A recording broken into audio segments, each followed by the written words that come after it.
Hi everyone, this is Garrison Firing Kingdoms of War. I'm going to walk you through gradually a long-term project I'm working on, which is a war machine shooting gallery. Just a fun idea I had one day was what if I had kind of a mechanical shooting gallery for war machine troopers that are training, like long gunners, Cygnarian long gunners or whatnot. So it's going to be kind of an ongoing project. I'm going to be shooting this video over a couple weeks while I work on the project. But I'm going to put it all into this one video at the end, or multi-part video. So it's going to look like I made it all at once, but I'm really kind of make it up as I go along. I got a rough idea of where I want to start, but I thought you could walk through the project with me as I work on it.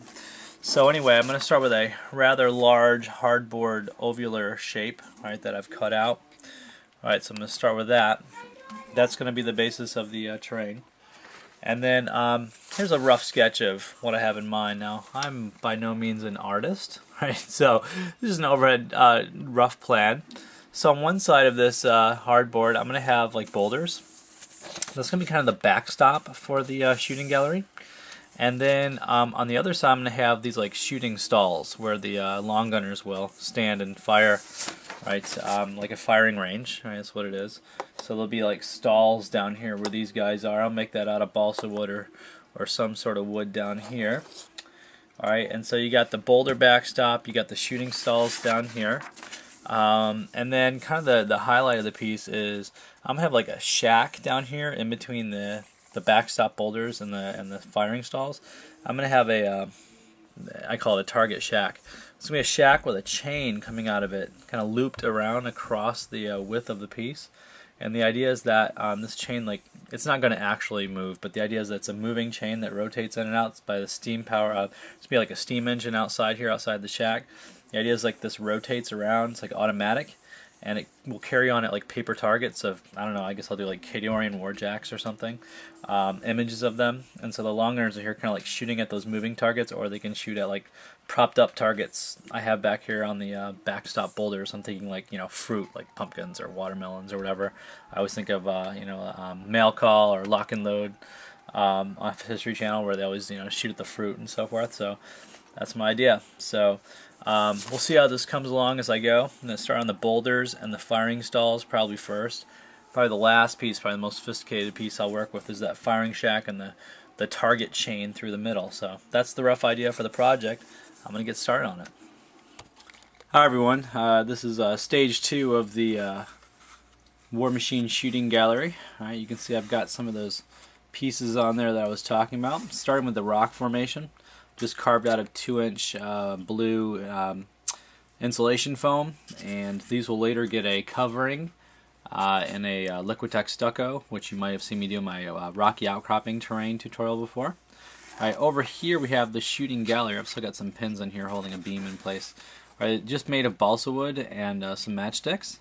Alright, these are going to be stalls that the soldiers kind of go into, alright, when they're fighting, or sorry, when they're practicing. In fact, let me get this extra piece out here. In fact, here's a figure, and I can show you that basically he's going to fit into there like that. That's a Cygnarian long gunner, of course, and then he's going to shoot out that side.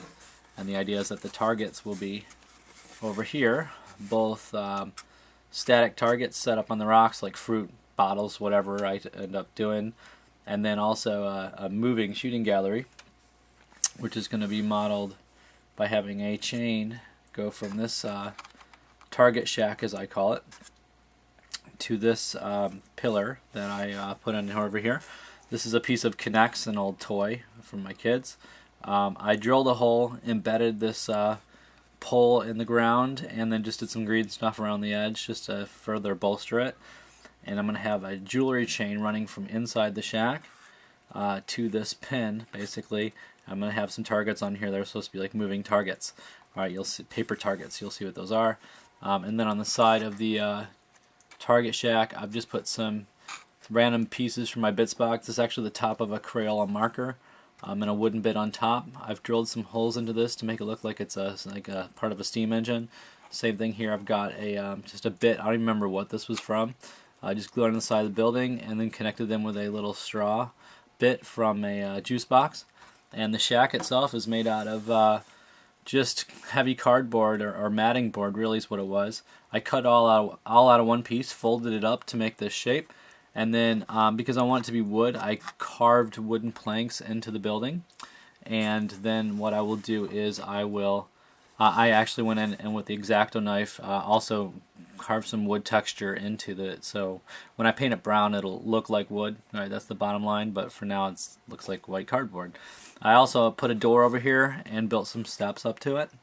All right, just out of balsa wood.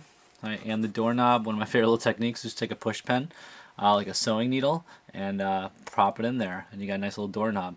Right, the corners are reinforced with plastic styrene L-shaped corner pieces, which you might have seen me use in things like my Warjack repair shop. And so just a bunch of little techniques coming together. This is one I'm just kind of haphazardly throwing together as I go, just like whatever moves me kind of piece. And so it's I hope you're enjoying the way it's coming along, and in the next step you'll see the next evolution. Okay, quick update on the War Machine Shooting Gallery. All right, so a couple things. First of all, as you can notice, I did some painting, just some base coat painting. Actually, dark brown spray paint for the firing stalls, as I call them. All right, so I just sprayed that brown, and then the target shack, as I call it, that's been spray painted dark brown. That'll be my base coat. I'm going to dry brush some tans and whites to make that wood look weathered on both of those structures. I've also put my roof on the target shack. Right, I've got some hole punched plastic rivets. This is all plastic for sale sign. All right, this is my source of styrene. Also put kind of a reinforced riveted sheet down here as well. And then, of course, I've got the chain that my paper targets will be attached to. The idea is that this is kind of a rotating mechanism, all right, that brings targets in and out of the shack. There'll be a guy in there, loading fresh targets onto the chain. All right, so, and there's like the steam engine that drives the chain. All right, and so that's the idea of this, and so that's good to go. Now you'll notice I've got some plastic over my foam here. Well, I have not yet put my textured effects on these, my Liquitex stucco, and since I was spray painting this shack and these stalls, I was a little afraid of some spray paint getting onto my foam, because if you don't know it, foam will melt when it's exposed to spray paint, so you have to be careful with that. So I basically just put some saran wrap over this, right, and tape it down so it'd be covered. In fact, I can take that off now, or whatnot, so I can take that off and I'm all done with that. But that's a good way to protect. If you got a train piece that's partially foam and you're doing some spray painting, just cover it up with plastic wrap, and that'll keep you from destroying your train.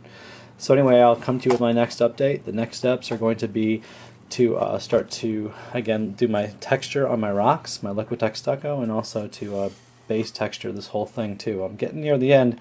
I'm really excited about the little details that'll come at the end of this project, and I can't wait for you to see those pieces. So that's it for now.